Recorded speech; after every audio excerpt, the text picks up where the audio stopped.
Assalamualaikum warahmatullahi wabarakatuh.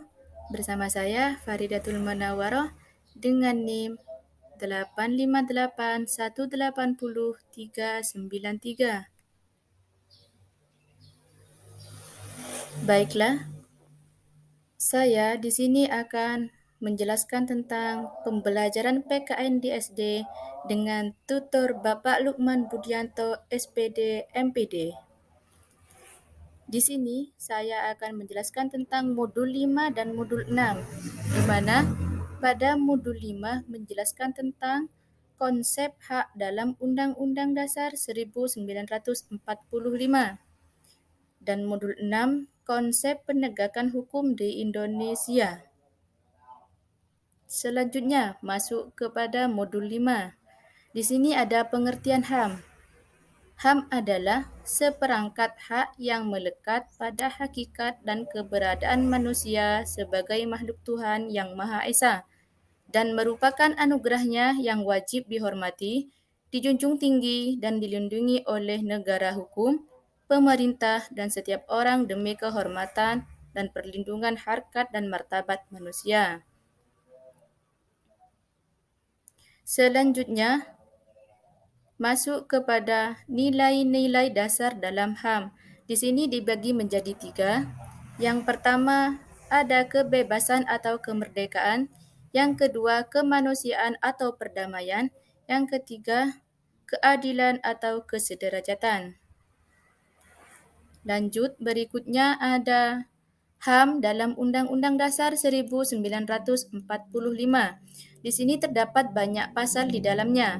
Yang pertama ada pasal 28, pasal 28A, pasal 29, pasal 30, pasal 31, pasal 32, pasal 33, dan terakhir pasal 34.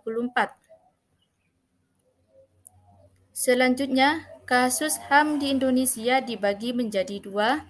Yang pertama, kasus hukum ringan, di mana dalam hal ini pencemaran nama baik atau fitnah. Yang kedua, menghalangi seseorang menyampaikan pendapat. Yang ketiga, melakukan penganiayaan.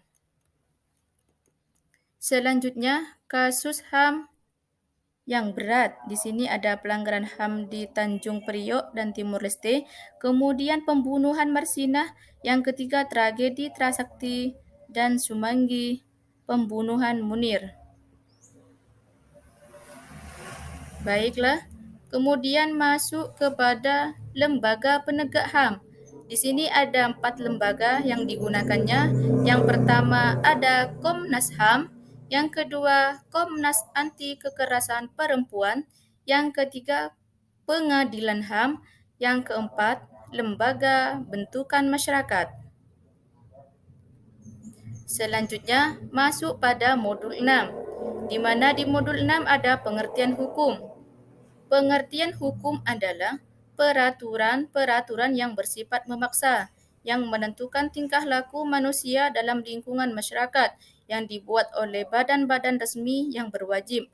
Pelanggaran mana terhadap peraturan tadi berakibatkan diambilnya tindakan yaitu hukuman tertentu. Selanjutnya, ciri-ciri hukum. Di sini dibagi menjadi 2, adanya pemerintah dan larangan. Yang kedua, perintah dan larangan harus ditaati oleh setiap orang. Selanjutnya, macam-macam hukum.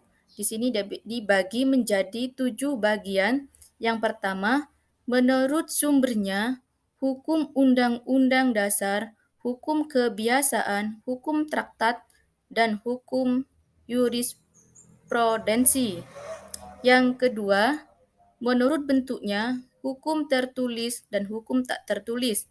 Yang ketiga, menurut tempat berlakunya, hukum nasional, hukum internasional, hukum asing, dan hukum gereja.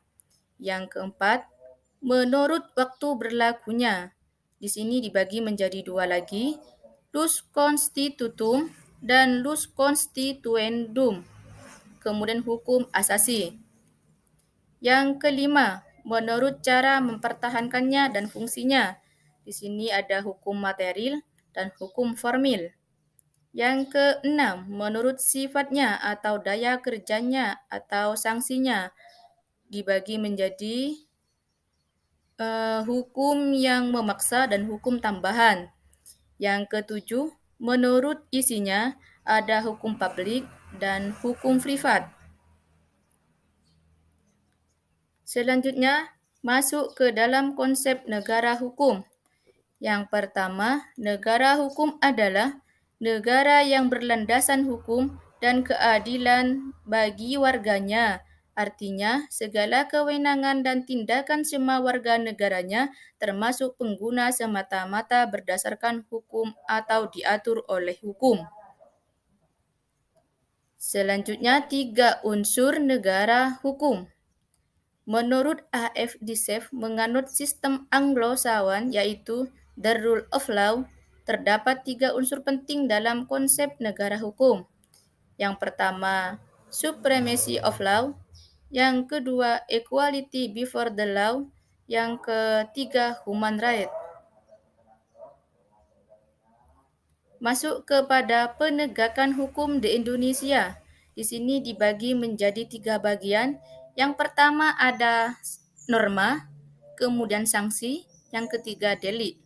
Di mana di dalam norma ada 1 norma agama, yang kedua norma adat, yang ketiga norma kesusilaan, yang keempat norma kesopanan, yang kelima norma hukum.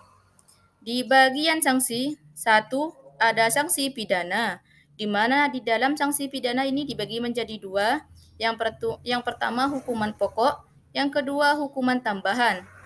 Selanjutnya ada nomor 2 sanksi perdata. Di bagian delik ini dibagi menjadi 9. Yang pertama delik formal, yang kedua delik material, yang ketiga delik komisi, yang keempat delik omisi, yang kelima delik kesengajaan, yang keenam delik kelalaian, yang ketujuh delik biasa, yang kedelapan delik umum, yang kesembilan delik khusus. Selanjutnya, lembaga penegak hukum. Di sini dibagi menjadi 3. Yang pertama, kepolisian, di mana kepolisian di sini memelihara keamanan di dalam negeri dan bertindak sebagai penyelidik.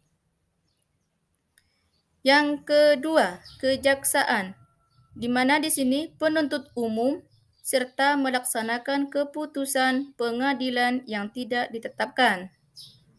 Yang ketiga, kehakiman. Di sini kehakiman berwenang untuk mengadili.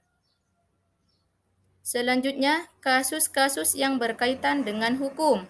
Yang pertama, kasus pencurian uang melalui ATM. Kasus ini melanggar KUHP pasal 362 tentang pencurian.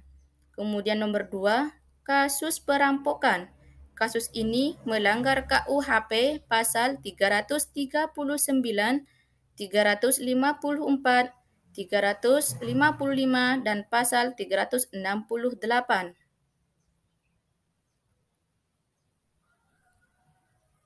Sekian dari saya, kurang lebihnya mohon maaf. Assalamualaikum warahmatullahi wabarakatuh.